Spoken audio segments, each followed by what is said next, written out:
বন্ধুরা চলে এসেছে আবার একটা নতুন রেসিপি নিয়ে। দেখতেই পাচ্ছ পুরো গ্রিন গ্রিন কালার। তো হ্যাঁ, আজকে কিন্তু গ্রিন চিকেন নিয়ে চলে এসেছে তোমাদের সঙ্গে। তো এটা কিন্তু কোনো কালার দিয়ে না, একদম ভেজিটেবল দিয়ে করেছি। আর কী কী দিয়েছি না দিয়েছি সব তোমাদের সঙ্গে দেখাচ্ছি। দেখো ওখানে কিন্তু আলু নিয়েছি আর একদম সলিড মাংস। এটা কিন্তু নুন হলুদ দিয়ে আর ভিনিগার দিয়ে কিন্তু আমি 1 ঘন্টা আগে ম্যারিনেট করে রেখে দিয়েছি। আর এদিকে দেখো কড়াইশুঁটি গাজর আছে।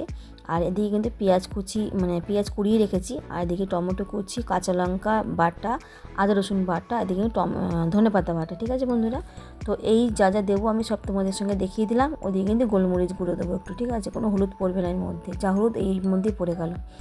তো চলো আজকে কীভাবে কী করছি না করছি সব তোমাদের সঙ্গে শেয়ার করছি। তোমরা সঙ্গে থাকবে, পুরো ভিডিও দেখবে। আর এই যে রেসিপিটা করছি না, এটা লুচি, পরোটা, রাইস, তুমি যেটা দিয়ে ইচ্ছে সেটা দিয়ে খেতে পারো, কোনো অসুবিধা নেই। সবকিছুর সঙ্গে কিন্তু এটা ভালো লাগবে খেতে। ঠিক আছে বন্ধুরা, একদম নতুন একটা রেসিপি আমার নিজে থেকে এটা তৈরি হলো, মনে হলো চলো বন্ধুদের সঙ্গে একটু শেয়ার করি। তো দেখো ফার্স্টে কিন্তু আমি তেলের মধ্যে গোটা জিরে, শুকনো লঙ্কা আর কিন্তু তেজপাতা আর কিন্তু কারি পাতা আমি ফোড়ন দিয়ে দেবো। তো কারি পাতাটা দিলে কিন্তু খুব সুন্দর গন্ধ ছাড়বে বন্ধুরা, যার জন্য কিন্তু কারি পাতাটা দেবে। এটা আমার গাছের কারি পাতা, আমার বাড়িতে গাছ আছে কারি পাতা। তো দেখো তোমরা দিলে কিন্তু ভালোই হবে খেতে, আশা করি। তো দেখো আমি কিন্তু এবার পেঁয়াজ বাটাটা দিয়ে দেবো, 3 চামচের মতন দেবো পেঁয়াজ বাটা, বেশি দেবো না, কিছুটা রেখে দেবো আমি, যেহেতু আমি অন্য রান্না করবো। তো ওই জন্য একটু মশলাটা বেশি করে নিয়ে, মোটামুটি তোমরা 3টে পেঁয়াজ দেবে, ছোটো সাইজে, খুব বড় বড় সাইজ না, মোটামুটি সাইজ, ঠিক আছে। 150 গ্রামের মতন পেঁয়াজ নিলেই তোমার হয়ে যাবে। তো দেখো ভালো করে একটু সাঁতলিয়ে নেবো ভালো করে তেলের মধ্যে, যাতে পেঁয়াজের রসটা টেনে যায়, জলটা পুরো শুকিয়ে যায়। দেখতেই পাচ্ছ বন্ধুরা, তোমরা কেমন আছো অবশ্যই আমাকে জানাবে। আর আশা করি তোমাদের ভিডিওগুলো খুবই ভালো লাগে, যার জন্য আমার আগ্রহটা বাড়ে আরও। তো দেখো মোটামুটি আমার কিন্তু নাড়াচাড়া করে একটু জলটা ছেড়েছে, একটু পেঁয়াজটা যেহেতু দিয়েছি বলে। তো দেখো আমি কিন্তু এর মধ্যে এবার দিয়ে দেবো অন্য মশলা, যেটা আদা রসুন পেস্টটা করেছিলাম, ওটা কিন্তু আমি পুরো দেবো না, প্রায় 3 চামচ, এখানে 2টো গোটা 1.5খানা গোটা রসুন নিয়েছি বড় বড় সাইজের। আর তোমার 10 গ্রামের মতন আদা নিয়েছিলাম, ঠিক আছে। আর 2টো গোটা রসুন নিয়েছিলাম। তো বলে দিলাম আমি কিন্তু পুরোটা দিইনি, কিছুটা কিন্তু আমি রেখে দিলাম, যেহেতু আমি অন্য একটা রেসিপি করবো বলে। ঠিক আছে, তো দেখো আমি এবার কিন্তু এটাতে ভালো করে নাড়াচাড়া করবো, যাতে গন্ধটা ছেড়ে যায় পুরো, যাতে কোনো মশলার গন্ধ না ছাড়ে। তো দেখো আমি কিন্তু এরপরে কিন্তু কড়াইশুঁটি আর গাজরটা দিয়ে দিলাম, যেহেতু একটু সেদ্ধ হবে, আমি ওই জন্য আগে থেকে এটা দিয়ে দিলাম। তো এবারে এটা দিয়ে ভালো করে সাঁতলাবো অনেকক্ষণ ধরে। আর একটু ঝাল ঝাল হলে কিন্তু খেতে ভালো লাগবে, এটা তো বন্ধুরা আমি জন্য বলছি, একটু ঝাল ঝাল হলে খেতে ভালো লাগবে। আমি কিন্তু পুরো কাঁচা লঙ্কা দিয়ে রান্নাটা করবো, কোনো রকম কোনো কালার লঙ্কার মধ্যে পড়বে না, ঠিক আছে বন্ধুরা। তো দেখো আমি যথারীতি কিন্তু এর মধ্যে নাড়াচাড়া করে দিয়েছি। এবার কিন্তু আমি মাংসটা দিয়ে দেবো, গন্ধটা মোটামুটি ছেড়ে গেছে, আর গন্ধ নেই মশলার। ঠিক আছে বন্ধুরা, আমি তেলটা কম দিয়েছি কেন, যেহেতু কষা হবে, যার জন্য আমি তেলটা কম দিচ্ছি, তেলটা কিন্তু পরে ছেড়ে যাবে। ঠিক আছে বন্ধুরা, জানোই তোমরা মাংসতে বেশি তেল লাগে না। তো দেখো আমি জলটা দেবো না, জলটা আমি ফেলে দেবো। এই দেখো আমি কিন্তু ভিনেগার দিয়ে আগে মেখে রেখেছি, তোমাদের বললাম বন্ধুরা, তোমরা কিন্তু ভিনেগারটা অবশ্যই দেবে, যেহেতু সলিড মাংস। তো দেখো বোনলেস চিকেন দিয়ে করছি। তো দেখো আমি এবার ভালো করে নাড়াচাড়া করে নেব সুন্দরভাবে, অনেকক্ষণ ধরে নাড়াচাড়া করে ভালো, যাতে মাংসের মধ্যে সব মশলাগুলো ঢোকে। দেখো বন্ধুরা আমি কিন্তু অত ভালো কথা বলতে পারি না, যতটা পারি তোমাদের সঙ্গে শেয়ার করি।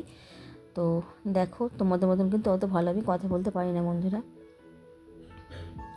দেখতেই পাচ্ছ বন্ধুরা আমি ভালো মতো সাঁতলাবো, এবার একটু জলটা ছাড়বে, যার জন্য একটু ঢাকা দিয়ে রেখে দেবো। তোমরা কেমন আছো অবশ্যই আমাকে জানাবে। আর সবাইকে অনেক অনেক ভালোবাসা, আমার তরফ থেকে অনেক ভালোবাসা নিয়ে বন্ধুরা, তোমরা এভাবেই আমাকে সাপোর্ট করো, ভালোবাসা দিও। আমি আশা করি যাতে তোমার কাছ থেকে এরকমভাবে যেন ভালোবাসা পাই। তো দেখো আমি আবারও ঢাকনা খুলে কিন্তু নাড়াচাড়া করলাম। এবার কিন্তু আমি কাঁচা লঙ্কাটা দিয়ে দেবো, ওটা কিন্তু আমি সব দিলাম না, প্রায় 6খানা কাঁচা লঙ্কা দিচ্ছি, মোটা মোটা কাঁচা লঙ্কা, খুবই ঝাল কাঁচা লঙ্কাগুলো। তো আমি একটুখানি রেখে দিলাম, জাস্ট একটুখানি, বাদ বাকিটা সবই আমি দিয়ে দিয়েছি। আর কিন্তু আমি আলুটা কিন্তু ভেজে রেখে দিয়েছি বন্ধুরা, ঠিক আছে, আলুটা কিন্তু আমি ভেজে রেখেছি। আলুটা তোমরা দিতে পারো না দিতে পারো, আমাদের ঘরে আবার আলু ছাড়া চলে না, তোমরা তো জানোই, যার জন্য আমি কিন্তু আলুটা দিয়েছি। তো দেখো আমি কিন্তু এবার এর মধ্যে একটু চিনি দিয়ে দেবো। দেখো আবার গোলমরিচটা দিয়ে দেবো, গোলমরিচটা অনেকটা পরিমাণে দিলাম, খেতে কিন্তু খুব টেস্ট হবে গোলমরিচটা দিলে বন্ধুরা, যার জন্য আমি গোলমরিচটা দিয়েছি। সত্যি বলছি বন্ধুরা, খেতে কিন্তু খুব টেস্ট হয়েছে, একটু ঝাল ঝাল হয়েছে কিন্তু খেতে দুর্দান্ত হয়েছে। একটু ঝাল ঝাল না হলে কিন্তু চিকেন ভালো লাগে না, আমার তো ভালোই লাগে না বন্ধুরা। দেখো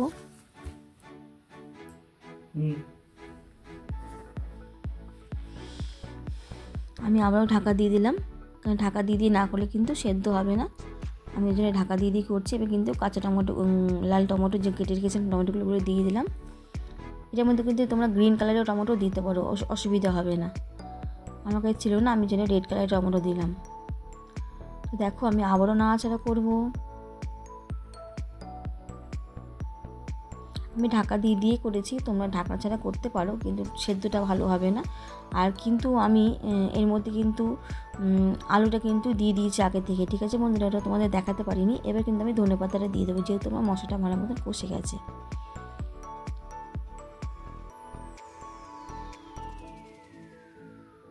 খেতে কিন্তু খুব টেস্ট হয়েছে বন্ধুরা, সত্যি বলছি খেতে দুর্দান্ত হয়েছে। তোমরা একটুবার ট্রাই করো রেসিপিটা, আশা করি তোমাদের ভালো লাগবে। গাজরটা দিয়েছি, গাজরটা বাচ্চারা কিন্তু খেতে চায় না অনেক সময়, কিন্তু চিকেনে গাজর হলে কি হয়, টেস্ট হয়, গাজরটা খেয়েও নেয়। আর খুব নরম হয়ে গেছে জানো তো বন্ধুরা, গাজরগুলো নতুন গাজর তো, যেহেতু শীতকাল, খেতে কিন্তু দুর্দান্ত হয়েছে সত্যি বলছি বন্ধুরা। সবজিও পড়েছে এর মধ্যে, খেতে খুব খুব সুন্দর। তোমরা রাইস বলো, তোমরা লুচি বলো, তোমরা পরোটা বলো, তোমরা মানে রাইস বলো বা এমনি প্লেন রাইস বলো, সেটা দিয়েও তোমরা খেতে পারো, কোনো অসুবিধা হবে না। সব কিছুর সঙ্গে খেতে ভালো লাগবে। দেখো বন্ধুরা কতটা গ্রিন কালার চলে এসছে, তো যার জন্য আমি গ্রিন চিকেনটা নাম দিয়েছি। এটা আমার নিজে থেকে কিন্তু নামটা দেওয়া। তো দেখো কত সুন্দর কালারটা এসছে বন্ধুরা, আমি কিন্তু কোনো কালার লাইটিং দিইনি, ঠিক আছে বন্ধুরা, কোনো কালার লাইটিং দিইনি। তুমি দেখতে পাচ্ছ একটু ভাজা মশলা দিয়েছি, এটা কিন্তু গোটা জিরে আর ধনে, আমি এটা তেলে রেখে দিই, ঘরে থাকে আমার এটা, তো যার জন্য আমি একটু দিয়েছি। তো দেখো ভালো করে মশলাটা কষাবো, সুন্দরভাবে কষিয়ে কিন্তু করতে হবে অনেকক্ষণ ধরে, আস্তে আস্তে, জোরে জোরে না।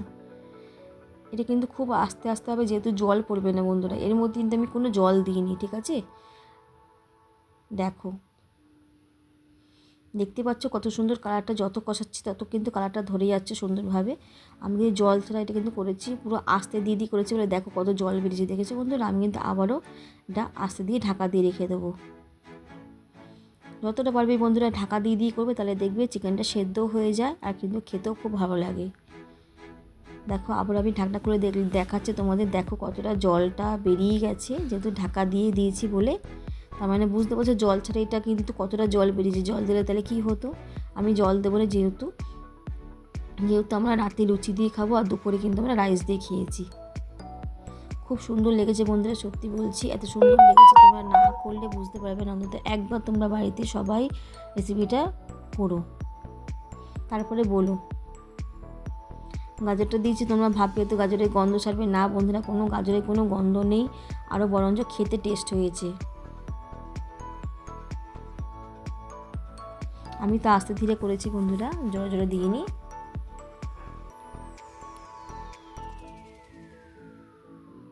তো দেখো মোটামুটি আমার হয়ে গেছে, তোমাদের দেখাচ্ছি, সেদ্ধ মোটামুটি হয়ে গেছে। দেখো গরম বলে ধরতে পারছি না বন্ধুরা, দেখো মোটামুটি সেদ্ধ হয়ে গেছে আমার। তো দেখো আমি ভালো মতন কষাবার একটু, মানে যতটা পারবে তোমরা আস্তে দিয়ে করবে, ঠিক আছে বন্ধুরা, আস্তে দিয়ে করবে, দেখবে এটা সেদ্ধ হয়ে যাবে, খেতে খুব টেস্ট লাগবে।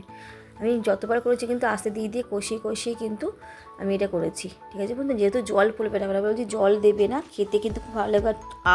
আলুগুলো কিন্তু ছোটো ছোটো করে কাটবে, আমি কিন্তু বড় বড় আলু কাটিনি। দেখো বন্ধুরা আলুর সাইজ কিন্তু একদম ছোটো, আমাদের আলু ছাড়া চলে না, তাই আমি এটার মধ্যে আলু দিয়েছি, তোমরা নাও দিতে পারো, তোমরা স্কিপ করে যেতে পারো, কোনো অসুবিধে নেই।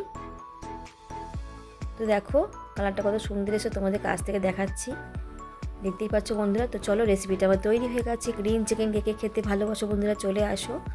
তো দেখো আমি সার্ভ করে ফেলি, দেখো কত সুন্দর হয়েছে কালারটা, এই দেখো দেখতে পাচ্ছ কত সুন্দর কালারটা এসছে বন্ধুরা। তোমরা তো দূর থেকে দেখতে পাচ্ছ কিনা বুঝতে পারছি না, কিন্তু সত্যি বলছে বন্ধুরা পুরো গ্রিন কালার এসছে।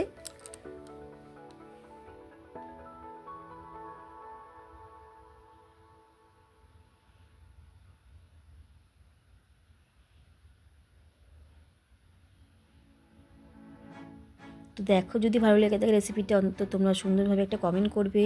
আর কেউ কিন্তু হাইপ দিতে ভুলো না বন্ধুরা, সবাই একটা করে হাইপ দিয়ে দেবে ভালোবেসে। আর লাইক কিন্তু অবশ্যই দেবে, যদি পারো কেউ আমাকে ভালোবাসো, যদি ভালোবাসো তাহলে একটা করে শেয়ার করে দিও, কেমন? তোমাদের একটা শেয়ার কিন্তু আমার অনেক কাজে লাগবে। এই দেখো বন্ধুরা, কিরকম তোমাদের দেখাচ্ছে গরম, তাও আমি ভেঙে দেখাচ্ছি কতটা সেদ্ধ হয়েছে। দেখো বন্ধুরা, এই দেখো কতটা সেদ্ধ হয়েছে, বুঝতেই পারছো।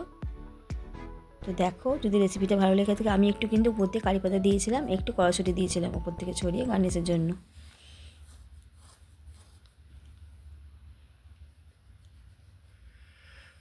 দেখো বন্ধুরা, তো চলো টাটা বাই বাই বন্ধুরা, ভালো থেকো, নিজে খেয়াল রেখো।